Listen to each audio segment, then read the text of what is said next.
reveals the FBI stopped and detained a California man believed to be in contact with 15-year-old Natalie Rupnow before she opened fire Monday at Abundant Life Christian School.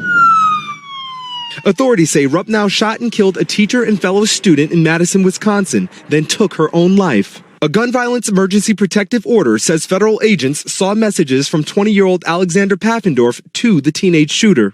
Cops all up and down the street on this corner. Neighbor Alex Gallegos says he saw law enforcement searching Paffendorf's San Diego area home the day after the Wisconsin shooting. A couple hours into it, towards the end, they were carrying out a big black box. The court document restraining Paffendorf from having firearms says he admitted during an FBI interview that he told Rupnow he would arm himself with explosives and a gun and that he would target a government building. It is not clear if Paffendorf has been charged with any crime. The FBI says it is not aware of any ongoing threats associated with this matter in Wisconsin or California.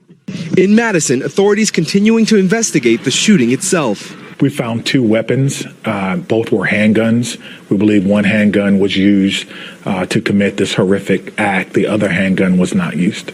The names of those killed now released: 42-year-old school staff member Aaron West and 14-year-old high school freshman Ruby Vergara. A 15-year-old girl who police say killed 2 people and wounded multiple others at a private Christian school in Wisconsin endured what appeared to be a tumultuous home life marked by divorces, custody battles, and a series of court-mandated mediation sessions to resolve disputes over her care, according to court documents obtained by NBC News.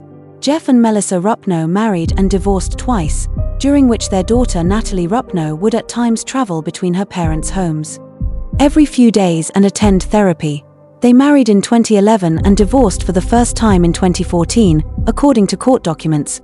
The two agreed to joint custody of Natalie, but she would live primarily with her mother, the documents state. They remarried in 2017, according to their marriage certificate obtained by NBC, but filed for divorce a second time in 2020.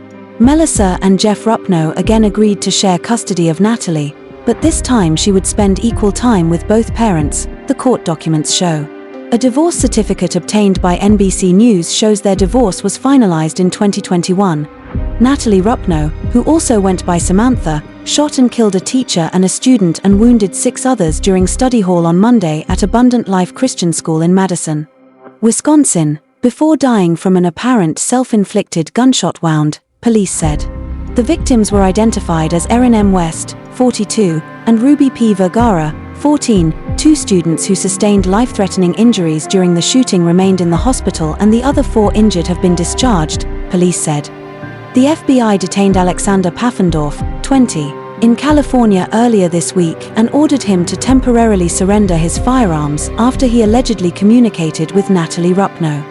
Authorities say Paffendorf admitted to discussing plans with Rupnow to arm himself with explosives and target a government building. The FBI uncovered messages between the two but did not disclose their alleged plans. Paffendorf and his family could not immediately be reached for comment. The apparent turmoil in Natalie Rupnow's family life, as documented by court records, offer a glimpse into events that may have shaped her path before Monday's tragedy. A popular YouTuber who covered this story is the person who gave me the idea to make this video. Lanza can explain even more finer details about Samantha.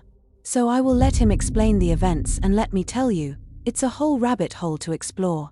It's very obvious that she was sick in the head, very likely racist, and obsessed with school attacks and other attacks like herself. As in that picture I showed of her earlier, you can see her wearing the t-shirt of the band KMFDM, a German industrial rock band. It comes as no surprise that this is a reference to Dylan Klebold or the Columbine Massacre, as there's footage of him wearing a shirt of the band months before everything went down, showing just how fried this girl's brain was. Also, in researching more, I found out it was the same exact shirt his accomplice Eric Harris wore as well, further showing the blatant references to them. All people were waiting on was the manifesto, as while the one leaked online did seem pretty interesting, there's no way to actually verify if she wrote it or not, so everybody would sit by and wait for the eventual leak given how things have been going so far.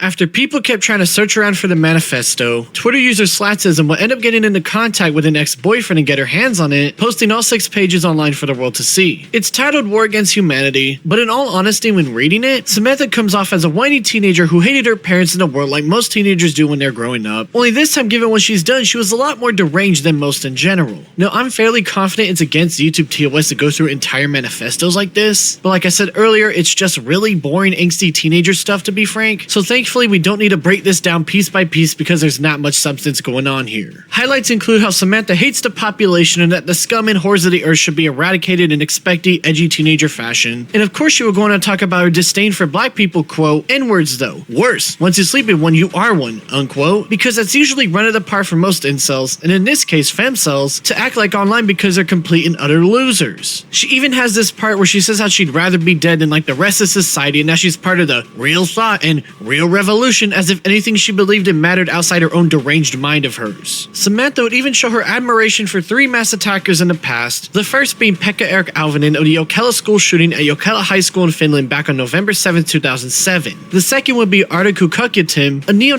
who livestreamed himself stabbing random people on Facebook back on August 12, 2024 in Eskişehir, Turkey. The third would be Vladislav Royslayakov, the perpetrator of the Kerch Polytechnic College massacre on October 17, 2018, in which he killed 20 people and injured 67 before eliminating himself. It's needless to say she was obsessed with people like this, so it comes as no one's surprise that on page 4 of her manifesto she would specifically point out how incredible it was she was born exactly 2 years after Pekka's attack, again showing just how deranged she was. Pages 5 and 6 are just more Samantha whining about how her life sucked and how her parents suck and blah blah blah. And again, it's just typical teenager stuff, except in this case we just learned that she's completely deranged and thought that attacking her school to actually make the change she wanted in her state of delusion. The ending is hilarious to read though. Like, let me read it out for y'all so you can really grasp just how long gone Samantha was. The wolf hunts its prey and continues life with no other bruises or scars. There is no predator and prey anymore. It's all filth walking. There's nothing more with filth. It simply cannot die or make hunts real if only they want its value. Finally, one learns that boredom is a disease of civilization. What do you think about the 15-year-old school shooter,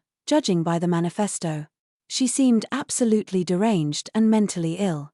I encourage you to look in at the story yourself. As always, please subscribe to my channel for more and thank you for watching.